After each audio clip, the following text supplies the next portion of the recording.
So hi there again. Welcome back to lesson 3 of module 2 in OUD training. And in this lesson we are going to do a hands-on where we are actually connecting to the server and install and configure OUD. So in the previous two lessons we covered the high level prerequisite for installing OUD, the high level steps, and also covered theory in terms of first you install OUD software and then you configure OUD. So in this section or in this lesson we are going to actually look at that. So first is you download the activity guide, which will be something like module 2 and look like Oracle Unified Directory and ODSM install and configure. Now this addition and time might be different depending on when you're looking at the guide. So this is the index page. Let me explain you how does it look like. So first chapter is about introduction, which will cover high level overview about what this guide consists of, and subsequently you will have more activity guides like this. Then chapter 2 is about documentation related to that particular hands-ons. Because this is an install and configure, you will have Oracle related or my Oracle support document related to install and configure. Then chapter 3 covers the environment details. For example, what all assumptions we have made during the installation. So the operating system user that we are using to install it. What are my middleware home or OUD base? If I'm configuring OUD, what is my OUD instance directory location and so on. Then chapter 4 is downloading the software. Again, you don't have to do that. It's already downloaded for you on the server. However, if you would like to build your own server, then from where to download OUD software is mentioned in chapter 4. Then chapter 5 is about installing Oracle Unified Directory, and that's what we are going to focus. And after that, we are going to configure the OUD instance in GUI mode. The next chapter 7, 8, and 9 are for ODSM that we'll see in subsequent module once we cover the theory part. In this lesson, we are going to look at chapter 5 and 6, and then 7, 8, and 9 will be in the subsequent lesson but within the same module. So let's straight go to the environment detail. So environment detail says all installation will be done from Oracle user. Now at this stage or once after you have gone through this module, then you need to go and request. If you're part of the live interactive sessions, then you need to request by contacting support saying to give you a VPN access or VPN login ID as well as the Unix machine access. Now you need to provide them the batch number or from when did you join and maybe the payment ID so they can verify whether you are a live session or live attendee or not. So once you receive the VPN, you will first connect to the VPN, and then once you're in VPN, connected to VPN, then you will use utility called VNC screen. So how to connect to the servers are covered in a separate guide. So first is all installation must be done as user Oracle. So when you log in, you should land on an environment or a xterm with user Oracle. Then we are going to install OUD in an Oracle base, which is U01 app Oracle FMW underscore OUD. And then the instance that we are going to create or Oracle home we are going to create is under Oracle base. We'll create a folder OUD, and then we'll create an instance under, or by default it will create instance under this Oracle base by name as inst_1. This domain home will be covered when we look at ODSM. So now let's, as I said, chapter 4 is about software, so you don't worry about it. It's already downloaded and installed for you. Then first is that the software is under stage Oracle OUD 11123 disk 1. This is where unzipped, and we'll say run installer JRE lock and make sure that your JRE environment is set to user Java JDK 17 or higher. So let's connect to the server as VNC user or on using VNC viewer. So I have connected to the VNC using VNC viewer. onto my server, and the user now, if you notice, is Oracle. First, let's look at the user, Java, and JDK 1760.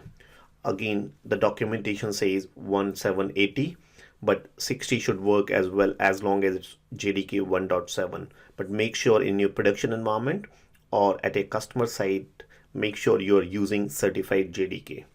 So inside that, if I say bin, and then first thing I need to do is Java -version, and this should tell me the JDK version, which is 1.7. If I type which Java, this is going to take from user bin, which is going to be wrong, which if I simply say Java -version, it's going to give me 1.4. We don't want 1.4. What we want is from here, user Java JDK 1760.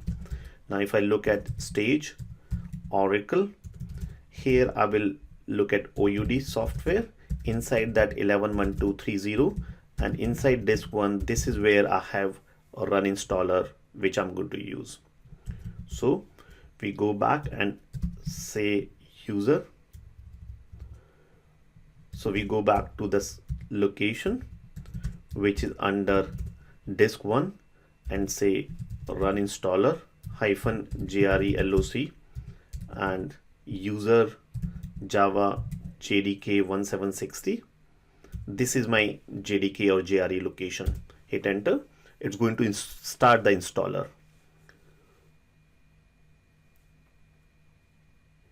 Now, if you notice, it's creating, or it has created an Aura inventory. So if any point your installation fails, you look at this installation or Aura inventory, which is U01 app Aura inventory. Why it's putting into U01 app Aura inventory? Because in my Aura inst.loc inside my etc, it's created my Aura inst is pointing to U01 app Aura inventory. That's why my installer log are going here. Now, in my Oracle Unified Directory screen, this is my welcome page. Click next on this. Now, this is where it's saying install the software auto update. So if there any update happens, should it download from my Oracle support?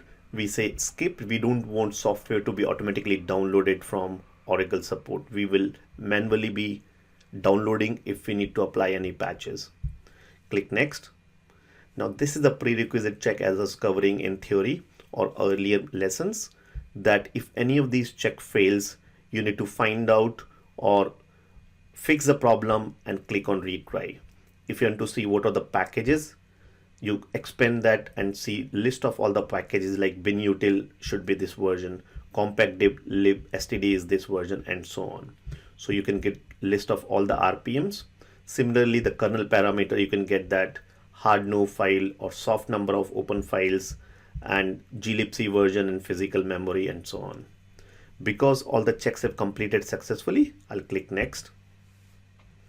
Now, this is where it's saying what is the OUD base. We are going to change this OUD base and we are going to change it to as per document U01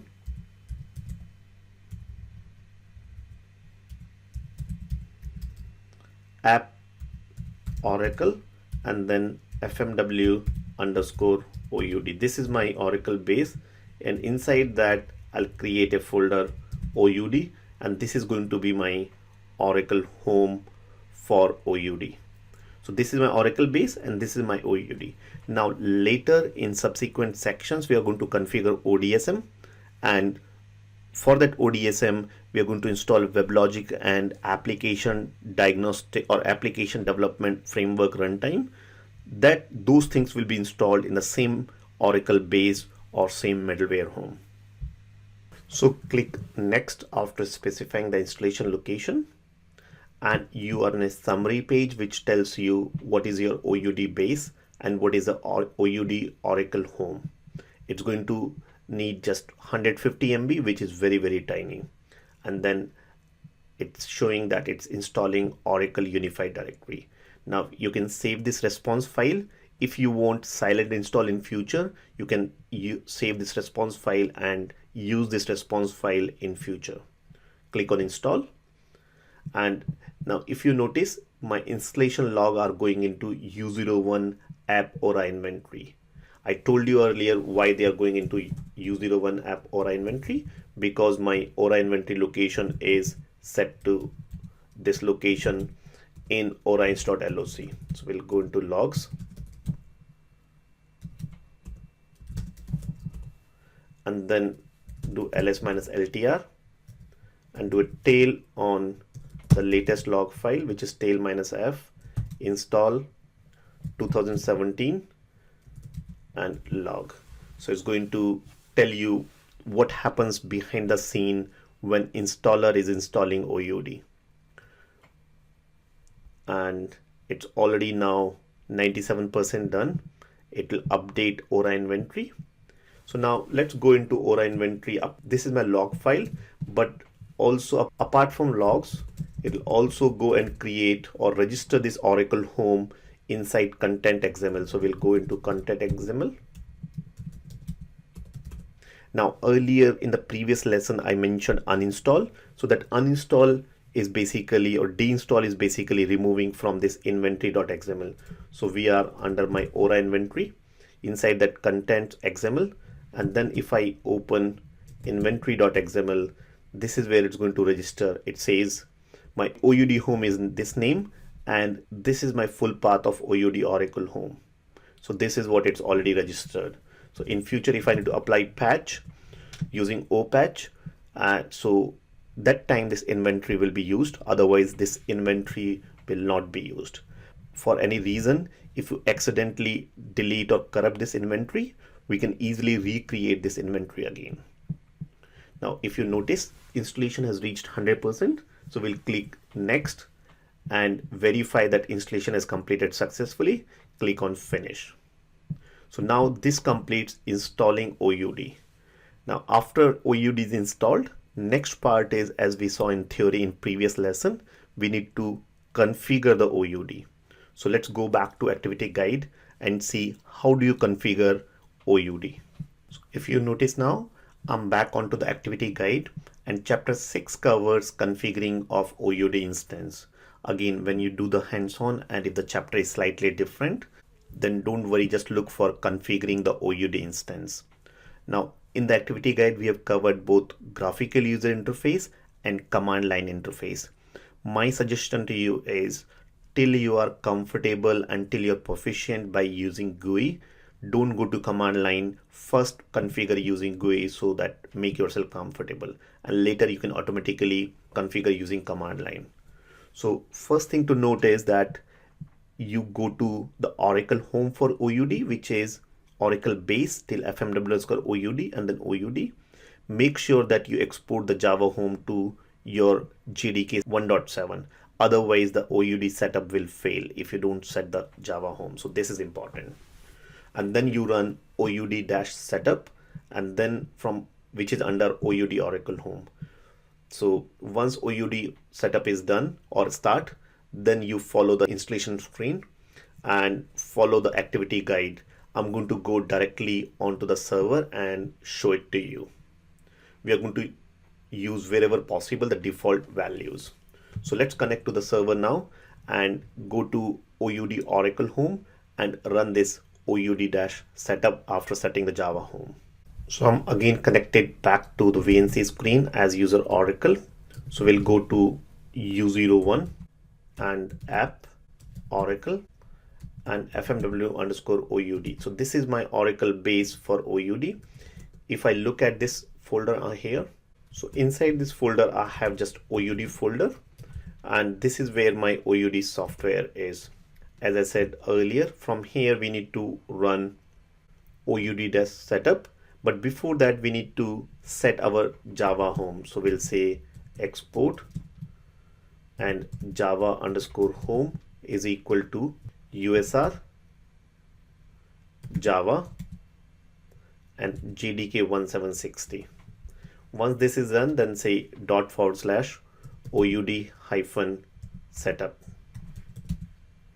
If you're on Windows, you're going to use OUD-setup.bat file. Hit enter, OUD-setup, hit enter. And by default, it's going to create an instance, and the default location of that instance is within OUD home or within my middleware home or Oracle base, it's going to create as inst_1. So what we are going to do is, if you want to change this, you can set your environment variable wherever instance location is, and then run that so that you can get a different location for this instance OUD instance. Now on the welcome page, you click next. Now this is the server setting, and this is what we are doing is we are configuring OUD directory server. In OUD there are three parts: proxy, directory, and replication. Right now we are configuring the directory server. So this is the host name. It has automatically picked up this host name from etc host file. The LDAP listener port is 1389, which is LDAP port, non-secure. The administration port is 4444, and if you want a secure LDAP, you can configure it by clicking here. Right now we are not configuring, we might do it later. Then root DN, it's similar to CN is equal to ORCL admin. If you're coming from OID background, this is a super user. Now password, we are setting it welcome1 with capital W so that it's easy to remember. In production or in your customer site, make sure you keep a very secure password. Click next. Now here you can configure the topology, whether you want a replication or this server to be part of replication or a standalone server. For now we'll configure a standalone server. Click next. Now here in this directory server you can say, or do you want to create a directory base or leave? So we are going to create a directory base, but then we'll only create the directory base, will not import any data. We are going to import the data, or we are going to create users and groups in a later section. So we're going to select K21 Academy here. Now you should stick to K21 Academy. The reason being is we'll have in subsequent modules, we are going to load some users using LDIF file, and those LDIF file are done for this domain, though you can change that domain and you can change the LDIF file from k21academy.com to some other value, but for simplicity and for easy to use, for now stick to k21academy.com. As I said, you can change this later or you can change now as well, but then that means in subsequent modules you have to change a lot of other entries as well. So only create the base and create next. Then this section is for, or this step is for integration. You can integrate OUD for DIP to sync with OID, ODSEE, Active Directory and other things. You can enable it for EBS and DIP, or you can also use a database feature called Enterprise User Security.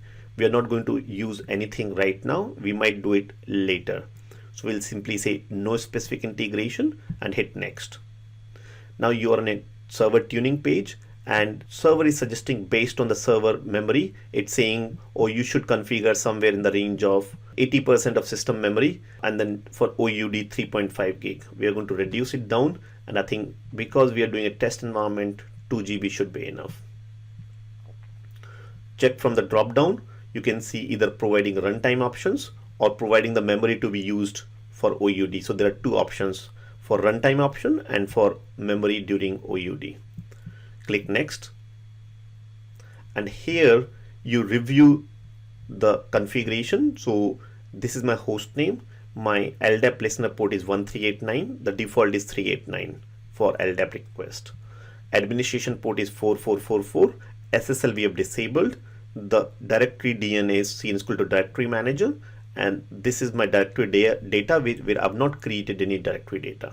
There's no integration, and my runtime option is 2 gig memory, and for OUD Java heap size is 90.9 gig, and estimated file system cache is 1.16 gig. Later you can tune these and change these subsequent points later. Now you have a checkbox here which says start the server when configuration is completed. You can enable it or disable it. You can configure it or start it manually. If you leave it to default, the OUD server is going to be started automatically.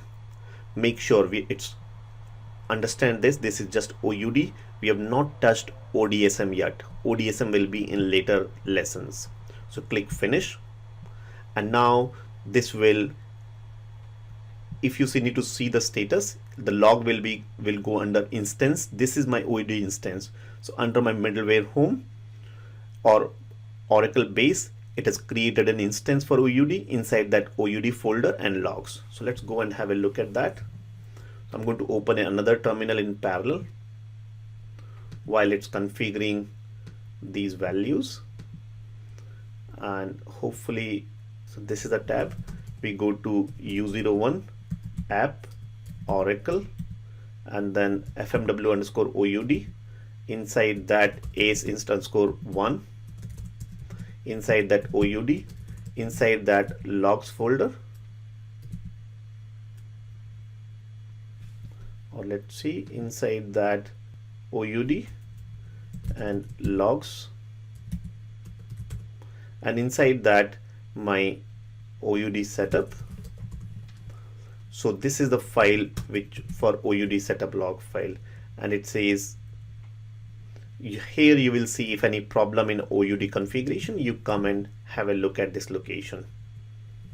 So the location is under Oracle default. This is my instance for OUD, and this is my log file here.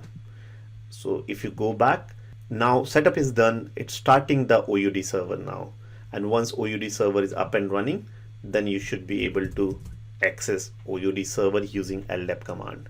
Again, we are not going to cover how to test. We'll have a separate module where we look at the file system and start stop, as well as how to verify whether OUD server is up or running. So start stop will cover in that. The configuration is done, base entry has been created, and it has started the directory server. So this completes your OUD install and configuration.